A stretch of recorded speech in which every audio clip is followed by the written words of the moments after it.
Nos hemos paseado por lo que hemos entendido como los laberintos, ¿no? Le hemos dado alguna vuelta a lo que significa entrar, lo que significa estar dentro, lo que significa salir de ese laberinto. Pero ¿cómo se organiza, ¿no? Es lo que nos vamos a preguntar Ujú. hoy. ¿Cómo se organiza esto? Toda esa información que va entrando, saliendo, que va fluyendo, ¿cómo se organiza? ¿Cuándo consideramos que algo, que un documento tiene carácter histórico, es decir, se escribe alrededor de cualquier tema, tiene carácter histórico o meramente especulativo? Es decir, la diferenciación entre lo que es ciencia y lo que no lo es, ¿no? Ujú. Para eso, ¿qué es lo que utilizamos? Utilizamos un método científico. ¿Sería una manera de clasificar la información? Sería una forma de, bueno, hay que hacerlo de una forma ordenada y clasificada, pero es bastante más, ¿no? Ujú. Cuando hablamos del padre de la historia, hablamos de Heródoto. De los- Heródoto lo que hace es cambiar el modelo de lo que se hacía hasta entonces. Hablamos del siglo IV antes de Cristo. Primeramente, ¿quién es Heródoto? Heródoto. Heródoto es un escritor griego Ujú. que, como decía, eso es el primero que narra en términos reales la historia, ¿no? Por eso se le llama el padre de la historia, porque es el primero que construye. Entonces, él, ¿qué es lo que hace? Pues saca fuera todo, esto creo que ya el otro día hablábamos algo de esto, saca fuera todo lo que no es el relato histórico. Evidentemente no es suficiente, no es lo que nosotros hacemos. Nosotros nos basamos en lo que, en la obra de René Descartes. Ujú. René Descartes es un autor del siglo XVII que escribe el discurso del método, ¿no? Y en él explica un poco deben de ser las características de cualquier, no lo aplica a la historia en particular, sino a cualquier cosa para que tenga ese carácter científico, ¿no? Entonces, es lo que venimos a llamar la ciencia verificable. Es decir, si yo digo que vamos a emitir la ley de la gravedad selectiva, hay un principio general, que es el de Newton, que define la La gravedad. gravedad. ¿Vale? ¿Y qué sería la gravedad selectiva? Pues el principio de la gravedad selectiva dice que si yo sobre la mesa tengo tres objetos y alguno se tiene que caer al suelo, siempre va a ser el de más valor. ¿Vale? Esa es la ley de la gravedad selectiva. Y yo la enuncio. ¿Es ciencia? No, pero yo la enuncio. ¿Pero Por, la anuncias como un dato o la la anuncias? enuncio, yo digo cualquier cosa. Yo digo, en determinados puntos del globo la gravedad es cero. O en determinados puntos del mar el agua no es salada. Es decir, yo puedo emitir cualquier tipo enunciar cualquier tipo de disposición. Lo único que pasa es que no tiene ningún valor si yo no la demuestro. Vale. Volvemos a la ley de la gravedad selectiva. Entonces, el relato histórico con respecto a lo que acabas de hablar es algo científico. Es decir, ¿es totalmente empírico una vez tú ya haces un relato histórico o qué? Claro, esa es la diferencia entre un relato científico y uno que no lo es. En historia, en geografía, en matemáticas, en física, me da igual. Es decir, pues cuando decimos que la ciencia tiene que ser verificable, lo aplicamos a cualquier cosa, incluyendo la historia. Entonces, Vale. si yo vuelvo y digo, venga, vamos a ver, la ley de la gravedad selectiva, ¿cómo demuestro yo que si yo tengo aquí un jarrón de la dinastía Ming, tengo el teclado y tengo que lo primero que se me va a caer es eso? Y tengo que buscar la manera de demostrar que lo que yo digo es cierto o no. Claro, en este caso no, ¿no? No, si tú partes desde un punto de vista científico, no lo sabes. No lo sabes. Tendrías Eh, que comprobarlo, vale. por eso la ciencia tiene que ser verificable. Volvemos a lo de antes. Es decir, yo digo, esta es mi hipótesis. Ujú. ¿Es válida o no es válida? Entonces tengo que dar los pasos para demostrar su validez o no. Si yo parto de la idea de que una cosa es ¿Cierto? verdadera o falsa, le estoy aplicando lo que se llama el sesgo. Se supone, o se entiende, que desde el punto de vista de un científico, aplicado en este caso a un historiador, hay que intentar evitar el sesgo. Porque el sesgo te dice a veces qué es lo que quieres conseguir y lo consigues, ¿no? Y entonces no vale. Ese no es el método. Tú tienes que demostrarlo de una manera imparcial y además que cualquier otro lo pueda verificar. Volvemos por cuarta o quinta vez. La ciencia verificable. Entonces yo digo, bueno, pues la ley de la gravedad selectiva dice tal, bueno, yo enuncio esa ley y digo, ahora voy a demostrar si eso es así o ¿O no, no? o no.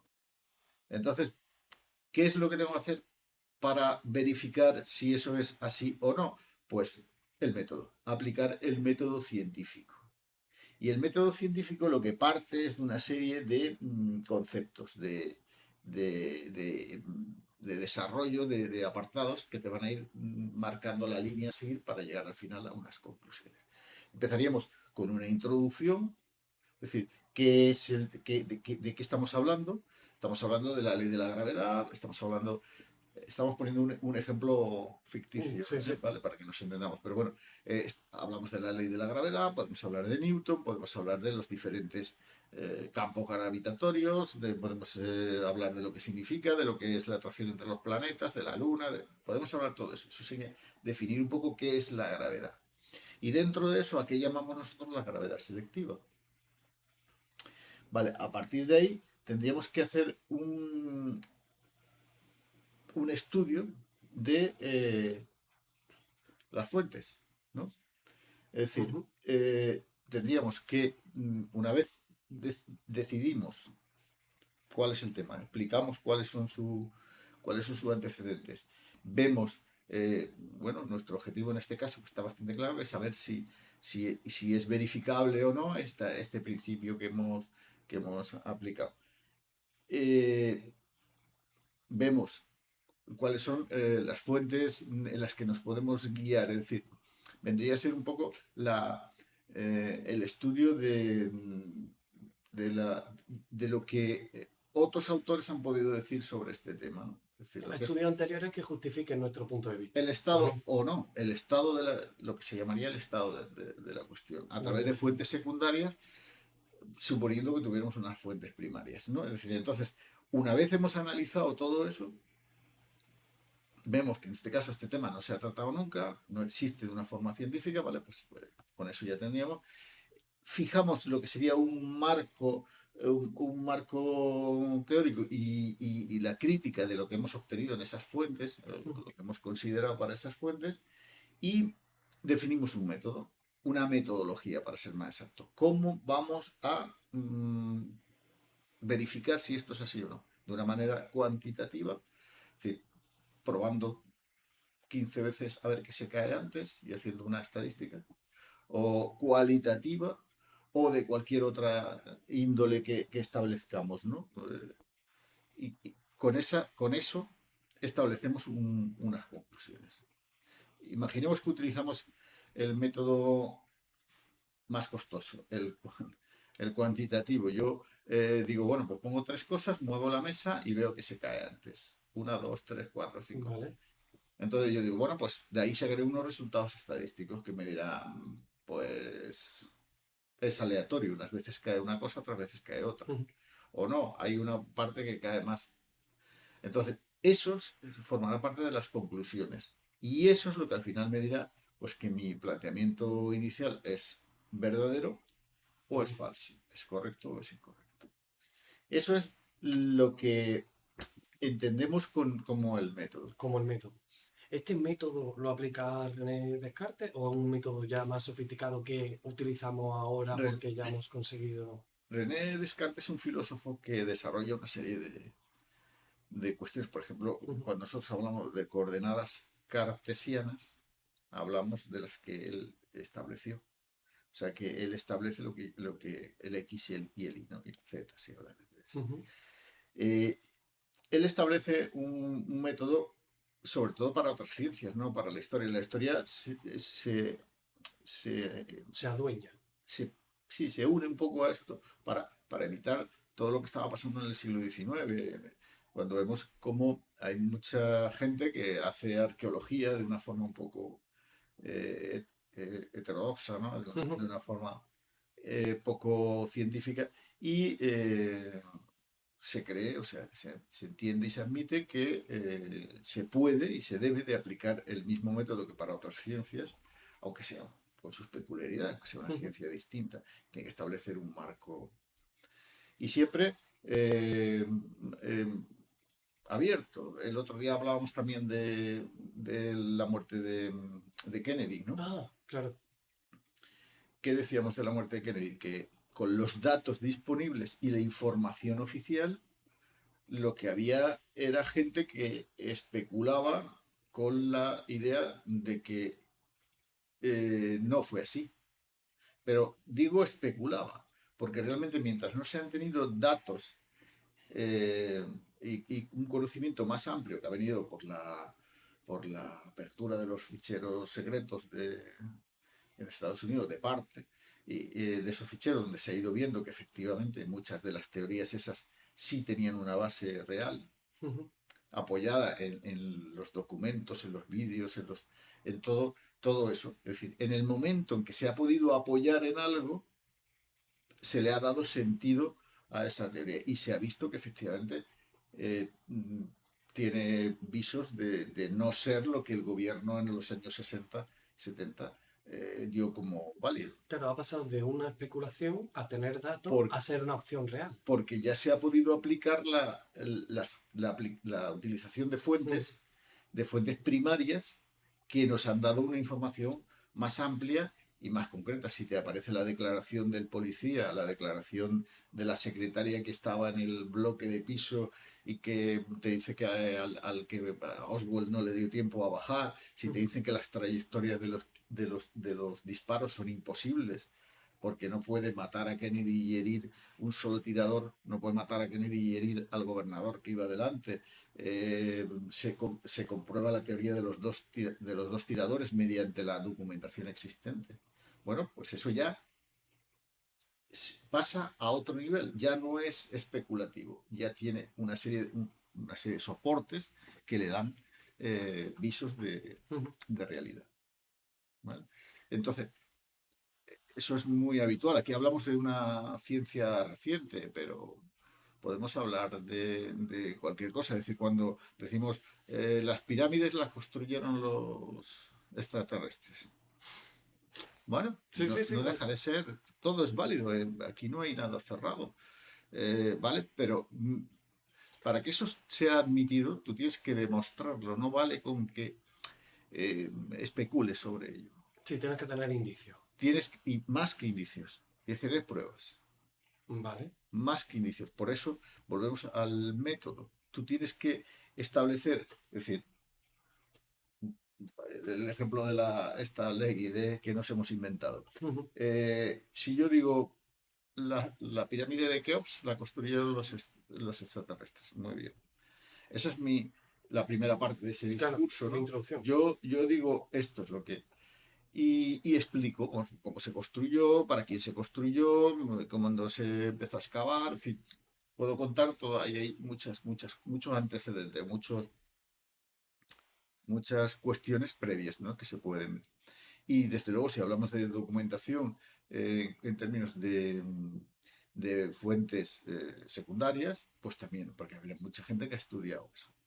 Y entonces yo digo, vale, mi teoría, entonces yo ya llego a explicar lo que yo pienso. Yo digo que esos bloques no se podían mover por medios Manuales. humanos, Vale. animales. La atracción Ujú. la atracción animal no era suficiente, teniendo en cuenta los lugares de producción, la, la exactitud de las caras con las que luego se encajaban, el número de bloques de que estamos hablando, en fin, todas las dimensiones de eso. Y yo digo, bueno, pues eso no creo que se hiciera con rampa o con redondos, ¿vale?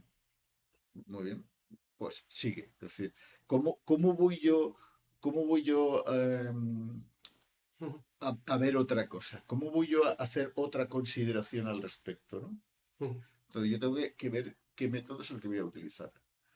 Describo el método, volvemos a lo de antes, cuantitativo, cualitativo, es decir, ¿cómo voy yo a demostrar que lo construyeron gente que vino de otro planeta? ¿Por método qué? Cualitativo, ¿dónde me agarro? Es decir, ¿dónde tengo yo una prueba que diga que eso fue hecho? mm, Por extraterrestre. y ahí es donde tengo que buscar. Y entonces, cuando busque algo que sea demostrable, no que sea que porque yo lo digo, eso no es suficiente. Si no encuentro nada, pues tengo que descartarlo. ¿Quiere decir que al descartarlo eso no es así? Hoy. Eso quiere decirlo hoy. Mañana mm, se descubre otra cosa, que es lo que decimos de la historia, es algo tan vivo que cada generación la va reescribiendo. Mañana se descubre un nuevo método de datación o un nuevo método de cualquier cosa que ayuda a aplicarlo a este tipo de cuestiones y arroja una luz diferente. Bueno, vale, estamos aquí ahora, vamos a desarrollar lo que tenemos aquí y ahora. Esa es la cuestión sobre, bueno, sobre lo que significa la importancia que tiene el método. El método. Y tampoco me gustaría cerrar esto sin una cuestión, y es que todo lo que estamos explicando, y el método forma parte de eso, eh, yo lo que me gustaría es que sirviera en general a todo el mundo para eh, pasarlo a la vida cotidiana. Es decir, que el otro día hablábamos algo de esto y hoy vuelvo a insistir.